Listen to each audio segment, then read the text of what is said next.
I'm doing research and I'm really interested in thinking about the tween girl and how the tween girl comes to be a marketing demographic in the 1980s and 1990s. Looking at old trade publications, things like Advertising Age, Marketing Magazine, American Demographics, these are all places where we can find out how advertising and marketing and the media are all talking to each other. I also looked at media products that were made for tween girls, particularly 17 magazine, John Hughes movies, which always had a younger character in them, which was interesting. And the other thing I did was I interviewed women who were girls in that era. What kind of media products did they have? What were their consumer habits? These types of questions.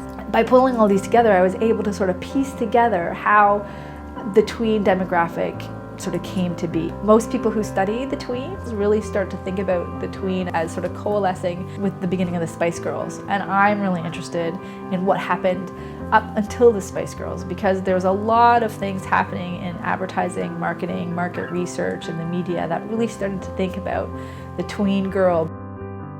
In the 1980s, there was a huge push and there was lots of money by both the Canadian government and the American government to try to get teenagers not to smoke, not to drink, and to not do drugs. So they put a lot of money into these resources and they started to think about how can you get teenagers not to smoke? How do you get them not to do drugs? And they started to realize that you actually couldn't tell a teenager not to do drugs. You had to tell teenagers before they became teens if you wanted to behave a certain way.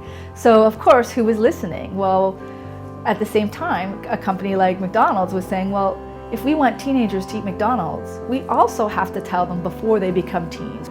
Advertisers, marketers, and media, they all work together to define populations of people in particular ways. One of my favorite ads is an ad for MTV, and it was about selling and informing advertisers and marketers about this brand new station called MTV. It really illustrates how much time and energy is put into researching and defining audiences and selling those audiences to the media.